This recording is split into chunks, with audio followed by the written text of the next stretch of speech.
Video is just a transmission mechanism for an idea. We have to stop thinking that video is the end thing. Video is not the end thing. Like, nobody watches a video because the video is there. They watch it because there's an idea behind it.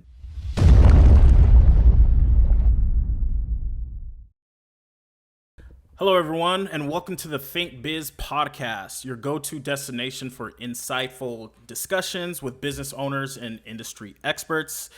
Our mission is simple: to equip you with practical tips, strategies, and a whole lot of inspiration to help you thrive in the business world. Today, we have an incredible guest that knows a thing or two about the creative process. He also has his own podcast called The Death to the Corporate Video. He is the founder and creative director of Umault, Guy Bauer. Welcome to the show. Thanks, McAndy. Great to be here. Thanks for Yeah, having me. great to, of course, great to have you. It's been a minute. Wanted to have you on the podcast for a while now. We're in the same space, the creative space. You know me on LinkedIn. I'm always commenting on your videos. Great stuff. But for the people that don't know you, can you just give them a quick introduction? Sure. I'm the founder and creative director of Umault. We're a B2B video ad agency.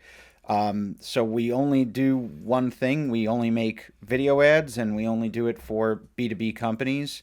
And these are typically companies that are used to kind of making more boring videos, or a lot of our clients have very hard to explain services like synchronized planning and fulfillment, or digital experience software for banking institutions. And typically when you have like a more hard to understand or like more niche kind of thing, you're apt to make more kind of boring corporate stuff. So those brands that are in those like kind of I would say like more specialized niches, that's our niche, is like helping them actually make stuff that people want to watch. And yeah, thanks for that. So I understand that, like creating videos that are super complex, like complex products, and making that easy to resonate with an audience can be very complicated. Obviously, we're in the same space. I want to dive deep into your approach on creating assets and creating videos that actually resonates with people. So what does that process look like for you?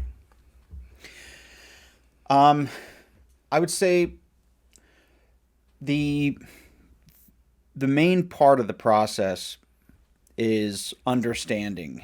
So I would say the most amount of time, or like the time that we spend the most amount in, is understanding what our clients even do. So because before we can make an idea that makes sense to that industry and to our clients' prospects, we have to kind of speak the language. That's the hardest part, is just understanding. Like a writer I work with, George Tenenbaum, he always says the best opera singers speak Italian, because then when they sing Italian, they actually know the meaning of it. They can actually sing correctly. And that's the main thing, is so for every one of our clients, this is a new niche that we've never even thought existed. And so we have to get up to speed and learn what it is they do. From there, from that, like almost like, if you think about it, it's almost like a language translation. Once we understand what they do, we then put it into kind of like layman speak. And our process is just like, is to not get caught up in the industry jargon that is pervasive in their industry, but to actually translate it over to more just normal speak. And from that point, like our deck has this slide called like the core message. And my philosophy is every ad should only have one core message, and it can't be like a thing with lots of commas and or like bullet points. Is each ad should only say one thing, and it's got to be like six words or fewer. Like, it can't be like a 50-word sentence. Right. And that's what we do. And so on a recent example, we have this client in a very specialized fintech place, like in the world, in their ecosystem. They're in an extremely specialized niche fintech service, and the core message ended up being that their prospects app is the problem. Like that's a very, how many words is that? That's nothing, and Right. that's what I would say is the value that we bring. And the hardest thing to do is just to boil it down, take all that tree sap and boil it down to just the maple syrup. Right. And that makes sense. In the past, you said you're not really marketing to businesses, you're marketing to people. And Hmm. that really translates to exactly what you're saying. So that totally makes sense. Can you talk a little bit more about that? We have this, all of us have this misconception that the people watching our videos are wearing suits. Right. And so we envision them in this office environment wearing a suit, and we go, oh, well, we have to act like that, or else this person wearing a suit will not understand our message or not take us seriously. But what I think is it's like figuratively, it's like they're not, most people's internal dialogue is not in corporate speak. And that's where I get at that core message is it's got to be very simple, simple, simple, because most people's internal dialogue, unless you're some weirdo, is not corporate speak. And so that's the number one thing is like we believe that we have to talk like that. And that's kind of why that whole thing just keeps perpetuating itself. But who the heck wants to talk like that? Right. Right. Yeah, that's important. And then I want to speak a little bit about the whole scripting and creative process in creating that video. So Yeah. I believe you said somewhere in your podcast, in terms of the budget and allocating it in the ideation phase into the actual production phase, what does that percentage look like? And, what should you allocate in the ideation phase in comparison to the production phase? So most brands, what they do is when they think of, we need to make a video, they think of acquiring video like as like the thing, like we need to acquire video, and the more minutes of video we can acquire, the better and more value we get out of this thing. And so how they budget is they will budget only in the video production realm, and the creative is, if brands are even thinking about the creative is done on the way to the shoot. So it's like, oh yeah, I saw that other brand make a thing, let's just take that off the shelf. Let's just take their idea. Yeah, make that. I mean, I'm sure you've gotten a lot of client requests where it's just like, here's 3 videos, make Yeah. that. Oh, yeah. And that's the creative. Do you remember OK Go, Here It Goes Again? The music video? Yes. Yeah. It broke the internet. It's the OK Go, the band. If you Right. go on YouTube, it is the most awful production value you've ever. It's like incomprehendibly bad how bad the technical ability of whoever made this video. It's ugly. It's gross. I mean, it's terrible, but it's the best thing. And it broke the internet when it came out, and people are still thinking and talking about it.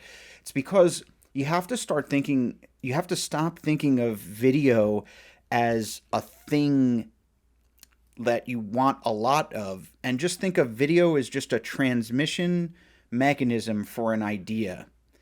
Like the end goal isn't to just get video. The end goal is to get an idea that's transmitted through video. And so that's why the way we budget projects, I mean, it's crazy. What's so funny is as I've risen up through the ranks, I started up in 2010. Back in the day, I used to think like that too. So if we had an X budget, I was spending 0.95X on like cameras and lights and like craft service and grip trucks and all that stuff. And what's Right. funny is if you now look at our budgets now, it's like almost exact opposite. We are spending money on the idea, on the script, on the storyboard, on the there's so many other parts of creative too, like the edit, Right. and and fewer and fewer and lower. Our production budgets now are crazy low compared to are creative. So an easy way to do it is, I would do is you want to spend. I mean, it's hard. Each scenario is different, but Right. I would for sure spend at least 40% of your budget on creative, and then 60% on production. That's kind of the starter.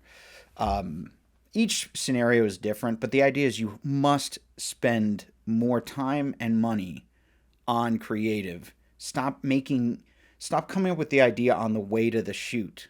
Right. Like a lot of people, what they do is, oh, our shoot day is June 1st. What are we filming? I don't know. We'll figure it out. But it's June 1st. Like, no, Right. no, no. Like, it should be like, spend time on the idea and like think about it. Time and money should be focused on the idea before just dumping into production. Do you feel with that? Do you feel you're spending a lot of time educating the client on that? Like, do you ever see yourself just like the client's ready just to move into production? You have to slow them down. Like, hey, let's really focus on this creative. And when you are in that scenario, how do you approach that? Because we work with a lot of crowdfunding companies and agencies and startups that are launching new products, so they have a hard date. So we see ourselves kind of falling into that as well, where we're trying to jump straight into production.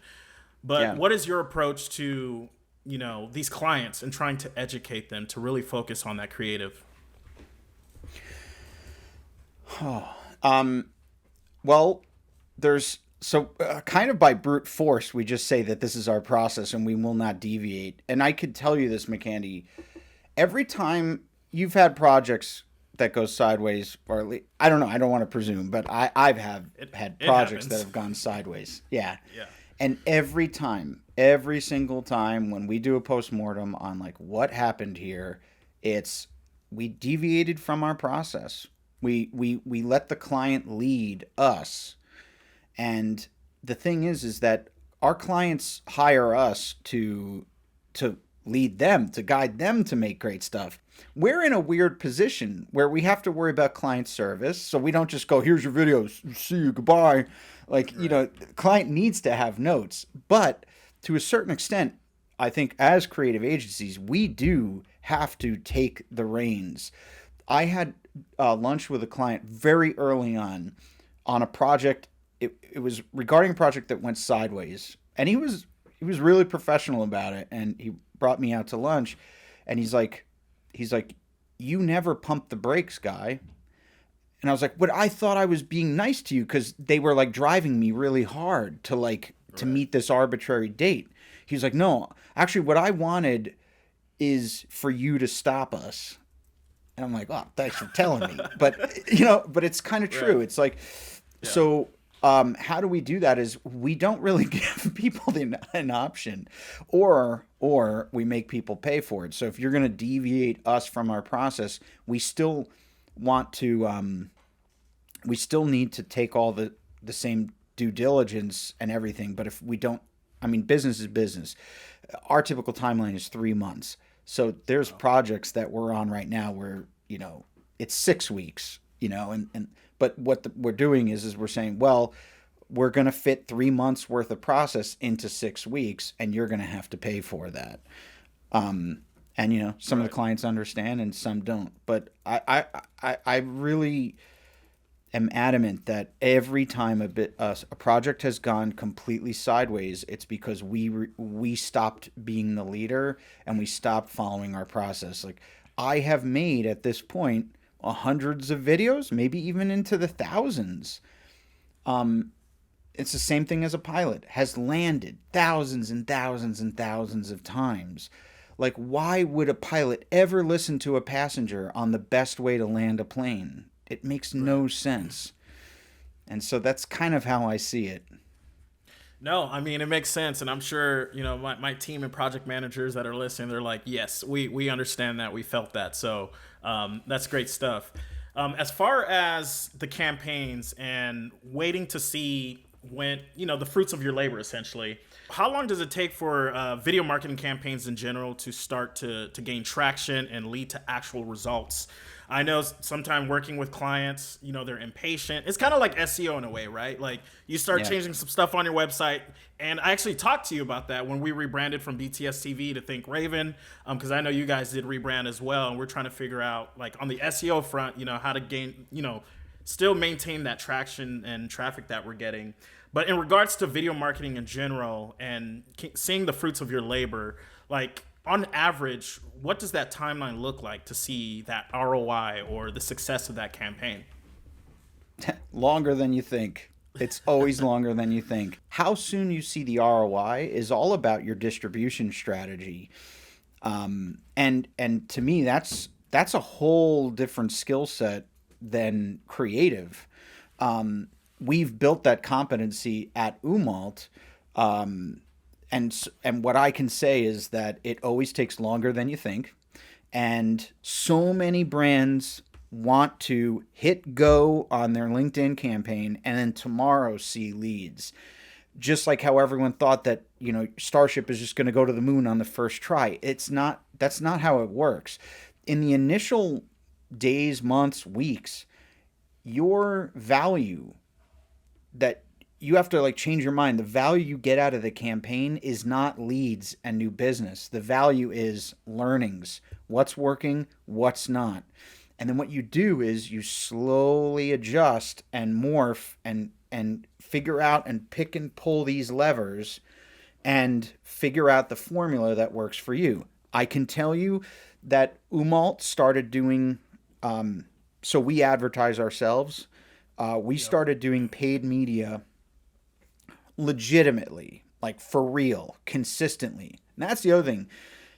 So many brands do fits and starts. They'll do like 2 months and then turn it off for 6 months. Another 2 months, oh, no leads. It doesn't work. It doesn't work like that. You got to leave it on.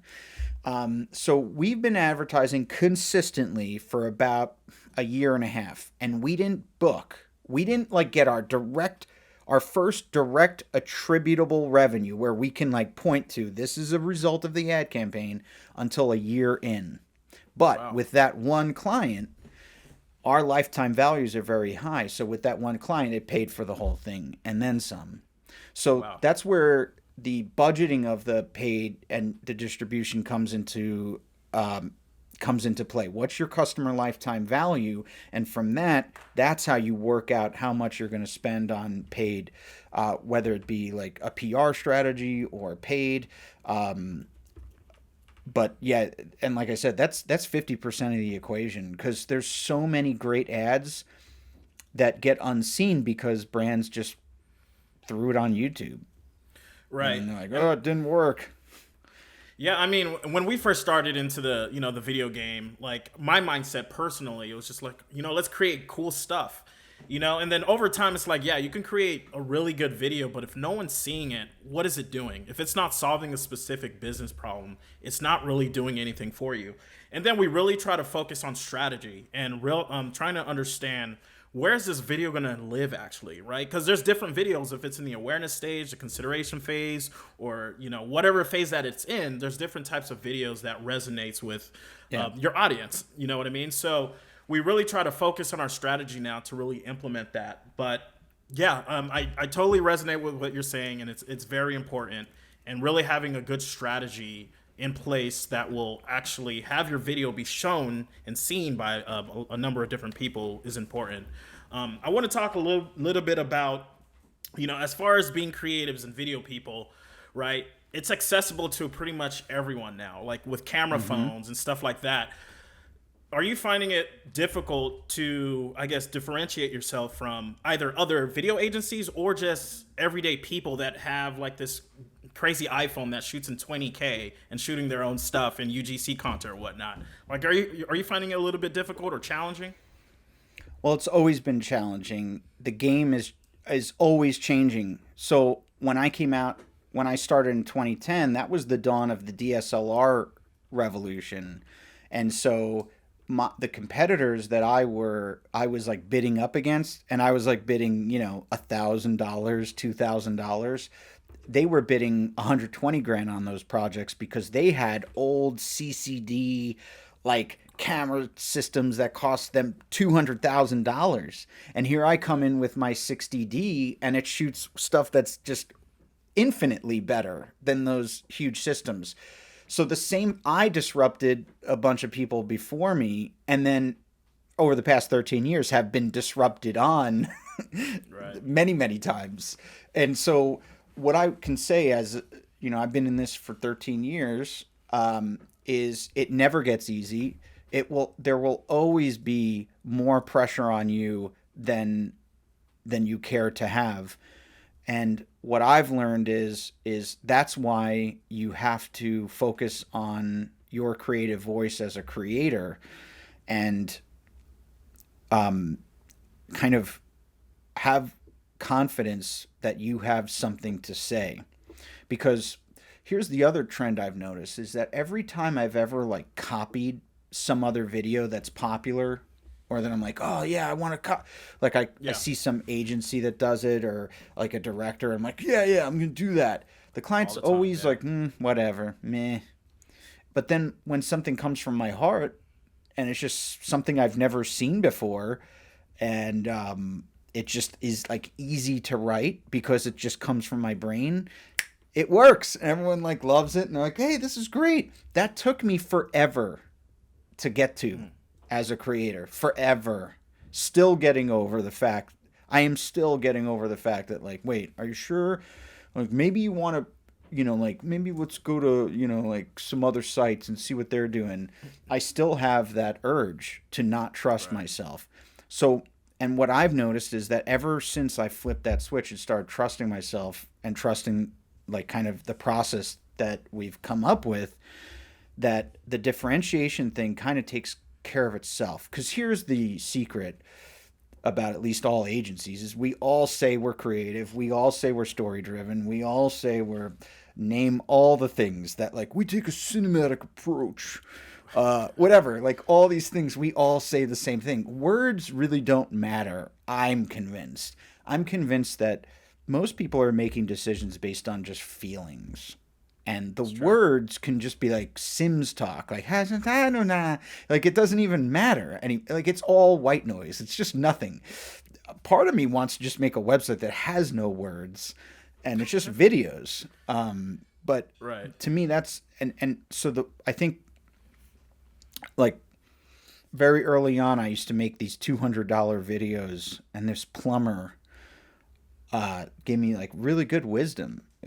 He was, I was like, well, how do you know if you're doing the right thing, or how do you know how to price yourself? And he's like, I don't pay attention to anyone else. I just make it right for me. And I've kind of always taken that on as like, just do what is right for you. Because if you follow what is right for someone else who isn't you, you could be like on a path, because it fundamentally isn't you. You could be on a path that takes you to not good places. So that's, and I think this is a brand voice and yada yada and all that stuff. But I Sure. think it's Yeah. it's just do what you think is good. Do stuff for you. Like, we just had this video that went viral-ish, where we parody Last of Us, and it's about I've seen that. Google Analytics 4. And as I was making it, I swear to you, as I was releasing it, I was like, dude, no one cares about this. Only you, Guy. Like, I made that as therapy for me because I couldn't stand transitioning to GA4. And I know this is like a trope, and like, oh, just do what you think, blah, blah, blah. But it actually did work. Is that so many people are like, oh my God, you read my mind. Like, holy moly. Like, it's just going crazy. And that's where it's like, all right, it just gives me more proof. Like, just trust yourself. Who cares? Stop being so tentative. Like, and this is what I try to tell brands. Like, who are you being tentative for? We only get one life. Like, let's go for it. Right. Like, and I was more than accepting as I was uploading that video 3 weeks ago. I was like, yeah, this is probably a dud. Whatever. Live and learn. Keep moving on. You know what I mean? Yeah. So, Nice. Well, that's awesome. I watched the video. I thought it was funny. It was great. Like, I think you guys always do a great job when it comes to just having that comedic tone, but also the message behind it makes sense, right? And you get the point across. So I think that's really important. In your podcast, you mentioned Thank you. that you like magic tricks. Is making a great commercial kind of like doing a magic trick? Totally. Can you? So Yeah. magic, um, because if you think, and actually we have a metric in our company, magic, and that's our mission statement is to make magic, and we've then quantified magic, and we go through and every week we update our magic score, because that's what people love magic because everyone knows that magic isn't real. Maybe kids don't, but adults do. And I just got back from Vegas and we saw Penn and Teller. And it's not like the adults were like, oh, this is just tomfoolery. No, every adult Right. was like, whoa, what? Like that feeling when you get a magic trick is pretty darn magical. It's the same feeling, and it's why I think comedy and magic are so closely tied together. Is it's the same feeling when a stand-up comedian like says a joke and you relate to it. You're like, what? It's that like feeling of like somebody sees me or like this is special. And to me, making a great ad is exactly like that. Like if you can make an ad where somebody watches it and they're like, "Oh my gosh, that's me."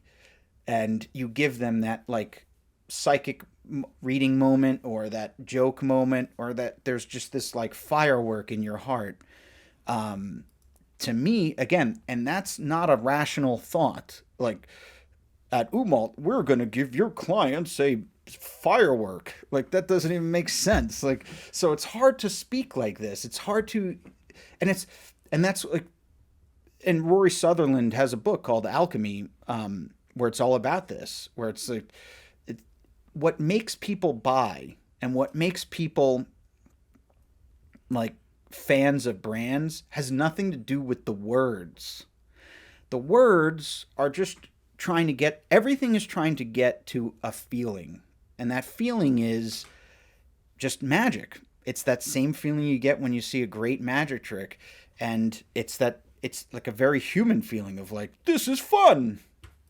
And Yeah. I don't know if anything made sense what I just said, but No, that's that what I think. It's like it makes sense. It makes sense. You're in the universe. You're in the world. It's. I mean, essentially, it's just like watching a movie. We know that Batman is not real, is not saving the world, but you're in that world. You get a certain emotion watching it, so it totally makes sense to me and it resonates. So I like that. Um, with the creative that we are speaking about earlier, and you're on LinkedIn. I'm seeing this all the time, and it's the introduction to AI and how that's taking over everything. More specifically, Chat GPT. And some of even like I remember seeing a commercial and it was created by AI. It was a beer commercial and there's a pizza yeah, commercial. It was yeah. horrible, but it's crazy. Like this is in 10 years, what is that going to look like? So how do you think that impacts the creative industry? I know there's a writer's strike in Hollywood right now. I don't know too much about it, but AI is taking over the game, or is it? Or is this just a trend? Like, what's your thoughts when it comes to AI and ChatGPT? I think it's a tool. I've used so on a bunch of ads coming out. I had ChatGPT do some research for me. I dumped in a bunch of papers, and I was like, "Give me the five main points out of this." Or we have like a parody paper towel ad coming out, and I was like, "Describe to me the process of making a paper towel," and I just like I was like, oh cool. Like I used it as like little research assistant. Whenever I've asked AI to make an ad for me, it's the most basic, like just basic ad you could possibly think of. It's like looking for a new keychain, then come to our keychain store. We have all different kinds of keychain. It's like the most basic. So it's not very creative. And that's why I think it's another reason why, like, what is the spark of humanity. Like, what can we actually offer is that we can come up with truly creative ideas. So generative AI has to leverage everything that humans have ever outputted, and then it can generate new combinations. I've done stuff where I've asked AI to write me a blog post, and then I go and put it into the Grammarly plagiarism checker, and it's just plagiarized. There's plagiarism warnings all over it. And then I was like, all right, now I'm going to take one of my blogs and put it into the plagiarism checker, and there's no plagiarism. It's like, this has never been written before. So truly, we are the generative AI, and the other AI, the ChatGPT, is leveraging us and putting us in different combinations. So it is a useful tool. Like, I had it write me an agreement. So instead of paying LegalZoom, I subscribe to ChatGPT. I'm a fan of all this stuff. I see AI empowering creatives to do stuff that previously we couldn't have done before. Because if you think about it, all right, that paper towel example, I was like, give me the process of making a paper towel. So if I had to do that even just 6 months ago, I would put that into Google and then take 20 minutes to read a bunch of different articles. Well, now that 20 minutes got converted into 30 seconds. So what did I do with that 19 minutes and 30 seconds? With a person like me who likes thinking about stuff, that 19 minutes and 30 seconds actually could turn into a lot of value. And so that's how I see it.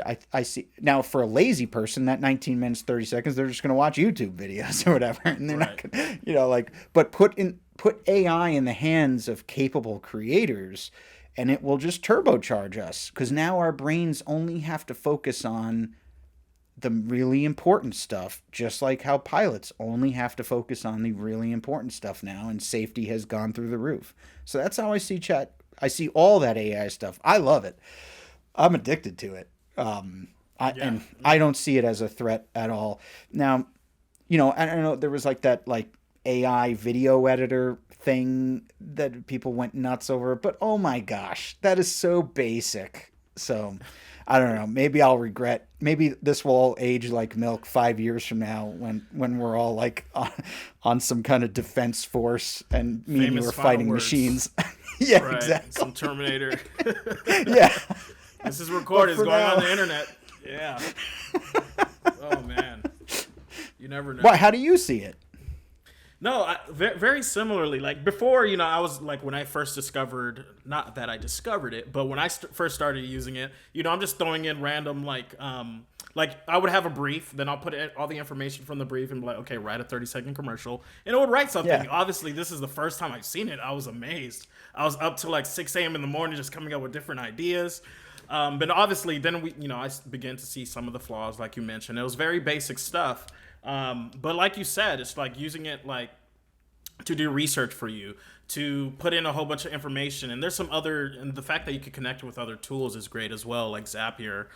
So to really streamline our process as a whole, not even from a creative standpoint, but just our process in general. So it really streamlined my process and how I do things and in general. So I think it's great. I love it. It is still scary at the same time, because like I said, this is where it's at in 2023. What about in 5-10 years? What will that look like? So it's still scary at the same time, but like you said, in the right hands and capable, creative people, it will just boost us up to the next level. So I love it. Yeah. Awesome. Could you talk a little bit about Super Bowl ads and what makes a Super Bowl ad engaging and something that people are actually interested in watching? I guess there'll be two questions to that, just in general, in terms of the creative side, but the amount of money that they spend on Super Bowl commercials, is it even worth it in today's world, with social media? But I'll go ahead and ask that first question. What makes it so engaging when it comes to Super Bowl ads? Yeah, I'm a huge fan of Super Bowl ads. I've always been, actually, and that's what got me into advertising in the first place. There was this Pepsi Super Bowl ad with Rodney Dangerfield and Cindy Crawford that I fell in love with advertising. What What makes them so engaging is that this country loves ads. So I mean, like, we're a capitalist country, so like to us, Super Bowl is like is more of an advertising event than anything. If you think about all the ads you like, they're going to fit into one of three categories: beautiful, funny, make me cry. If you think about any of the ads that you love in your life, odds are they're going to fit into one of those three categories. There's always outliers and stuff that's not going to fit, but beautiful, funny, make me cry. In the Super Bowl, there's a special fourth category, and that's celebrity. So the Super Bowl is all about like getting celebrities, getting like nostalgia. Nostalgia is really big. They'll bring on some famous rocker from the 90s, or like last year they did Kiss, and so there's always like celebs, nostalgia, and all that stuff. But if you and that's kind of what I've always taken as like my philosophy is like, why is it that only Super Bowl ads are good? Like, why can't we just make them that all the time? I mean, we're not going to pay for Morgan Freeman and stuff, but like, why can't we take that essence of entertaining and making something people actually enjoy? Why is that only reserved for the Super Bowl? To your second question, is it still worth it? I think yes, but you can play it. There was this fitness brand, I forget, there was 24-hour fitness or some fitness brand, didn't even advertise on the Super Bowl, but they had a Super Bowl campaign that was like leveraged to the and tied to the Super Bowl. I forget, like, if somebody, it was almost like a bingo game. Like, if announcers said certain words, there would be discounts, and they got like tons of play, and it was very popular. So you don't necessarily need to even do an ad buy with the Super Bowl to have a Super Bowl ad. I just think it's where eyeballs are. Gary Vaynerchuk, he's a big fan of Super Bowl, and his whole thing is, go to where the attention is. And so if the entire country is watching the Super Bowl, yeah, it's definitely still worth it. Okay. Well said. Well said. I guess the final question I want to ask you is, what do you want to see change in the video space, the video production industry, the creative agency as a whole? What's something that you want to see changed? What I would say is, what I want people to do is step back and believe in yourself and try to make something truly novel, and not what you think other people want to see, but what you want to see. Just you do what you want to see, and I guarantee you it'll work out for you. And again, that goes for creators, for brands, for anybody. Like, just do it. Have the confidence that you have something to say, and then say it. And Right. be ready for failure, but also be ready for success. And even if it's a failure, you've learned, okay, well, people don't resonate with that, so let's not do that again. Make some proprietary insight. Everybody's trying to look at others for the insight, or read a book. I used to be like that. I used to want to like read a framework. I wanted other people to tell me how to be myself or how to run my agency. And it's only until I was like, F it, there is no book on how to run my agency, because I haven't written that book, because there's no one like me. So have trust in yourself to figure it out and learn from mistakes, and that's how you'll get to something truly where people are like, how do you do that? And the answer is, you just try a lot of stuff and most of it stinks. Wow. That's a great closing thought. I really like that. That was really good. I liked it. Now I want to know your answer. I know a lot of people focus too much on the tools that they're using to create something, right? Like, if it's like, oh, I need the latest Red camera, the latest RE camera. And it's like, you don't need all of that. It's just going out and doing it. And it's kind of parallel to what you're saying, but it's just go out there and make mistakes. That's the only way you can learn. But just starting. You don't have to have the tools. If you have an iPhone, just going out and just starting with an iPhone. When I started Think Raven, it was straight out of high school, just shooting with a crappy camera, doing little vlogs, and it just progressed from there. So for me, my advice really, or what I would like to see change in the industry, is to not really focus too much on the tools that you're using, but just going out and just doing something in general. So that's my answer. No, but I love that answer. I think, and what's so many people are focused on how, like, they're focused on what it looks like when they create. They're focused on, well, we've got to have a matte box so it looks cool. But the audience doesn't see that. And, well, we have to have an Alexa. Oh, why? 99% of my stuff is not on an Alexa or any kind of fancy lens. Most of our stuff, I'm doing my own audio in addition to directing, like holding the boom, literally.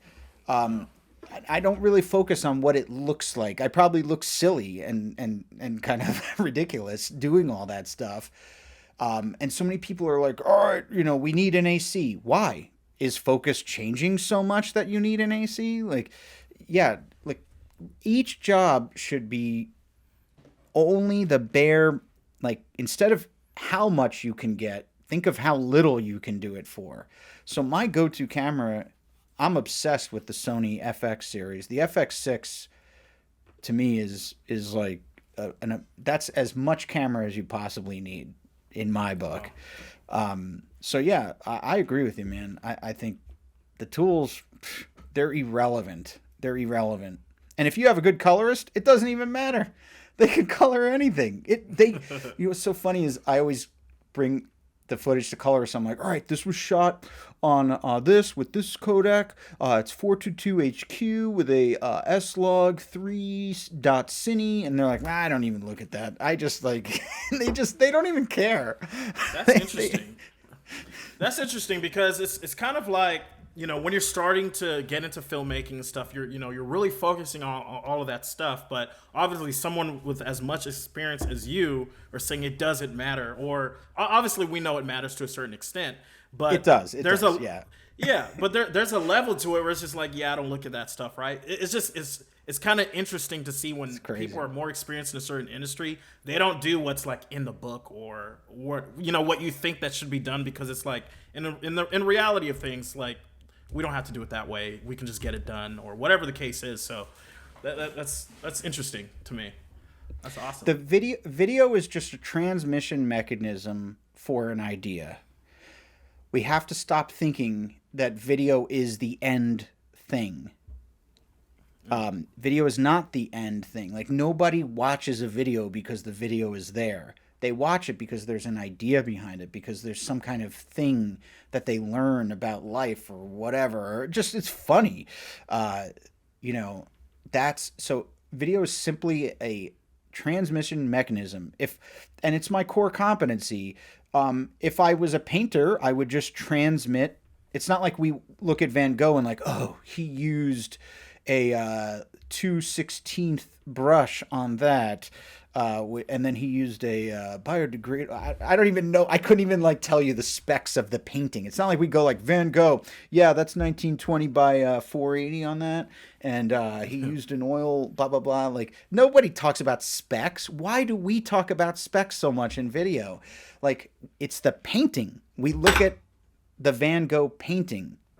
So It's an idea that he had, and he transmitted it through the medium of painting, and that's all we are as video people. I like that. I really like that. I think that's a good way to end the podcast. I appreciate you having, I appreciate you jumping on the podcast. Where can people learn a little bit more about you? Any projects that you're working on? How can they learn more about you? Yeah, mainly through our website, umault.com, umault.com, or our LinkedIn. If you go to LinkedIn and just search for Umault, we're very active on LinkedIn mostly. So those two spots. Perfect. Well, thanks everyone for tuning in to the Think Biz podcast. Don't forget to subscribe to our YouTube channel for upcoming episodes and follow us on social media to stay connected. Again, I'm your host, McAndy Tony Duclos, and I look forward to catching you on the next episode.